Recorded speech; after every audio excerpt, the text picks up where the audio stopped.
الطفولة دي أكتر مرحلة فيها الدنيا بريئة وبسيطة، كل حاجة لونها أبيض، بس ساعة الأبيض ده بيتلون بلون أسود قاتل. في شبح اسمه البيدوفيليا، شبح بيقتل البراءة ويدمرها، واللي يخوف أكتر إن الشبح ده ساعات بيكون من أقرب الناس. النهاردة هنفتح ملف شائك وهنتكلم عن موضوع محدش بيحب يواجهه، موضوع حوالينا لكن مش عايزين نبصله، بس لازم نقف ونتكلم ونواجهه. يلا حضر مشروع وخلينا نبدأ الحكاية. أنا محمد المصري وده برنامج بين الحق والناس.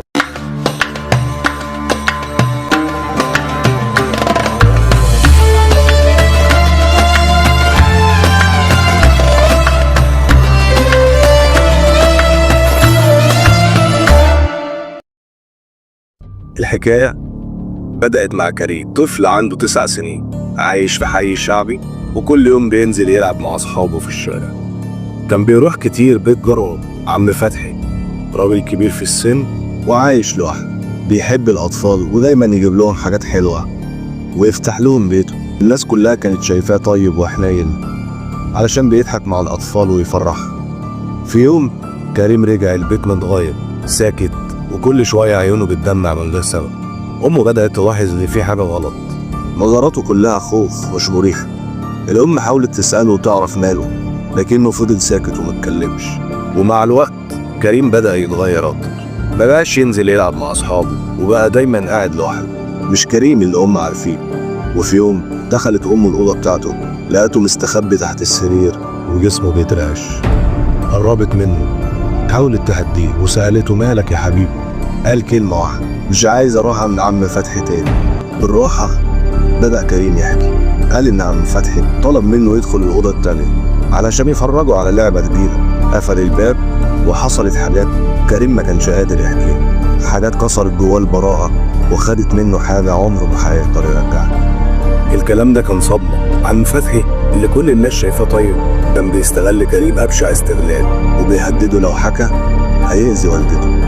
بعد ما الأم عرفت الحقيقة قررت تروح تعمل محضر، لكن الجيران وقفوا وقالوا لأ وبلاش فضايح. بقوا يقولوا لها هو ابنك كان بيعمل ايه عنده اصلا؟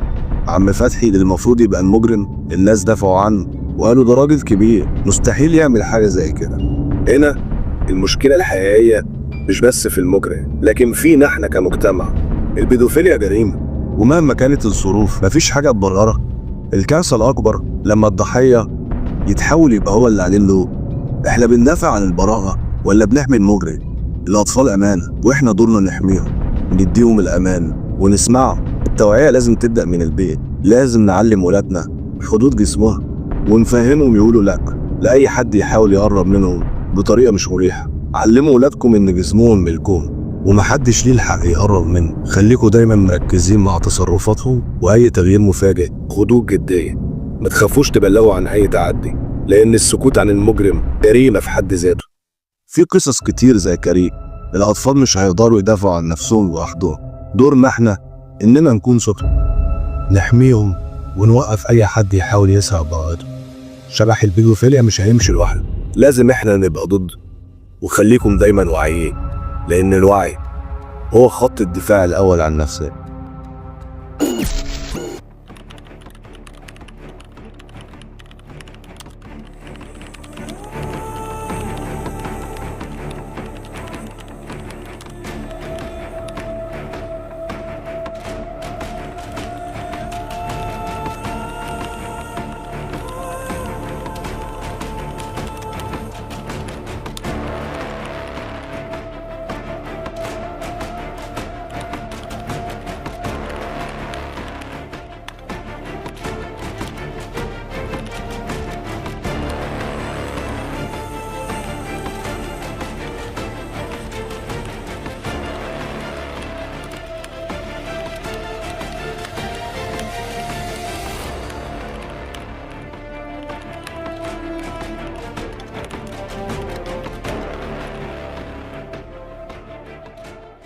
وفي النهاية لو الحلقة دي أثرت فيك شاركها، يمكن تكون سبب في إنقاذ طفل.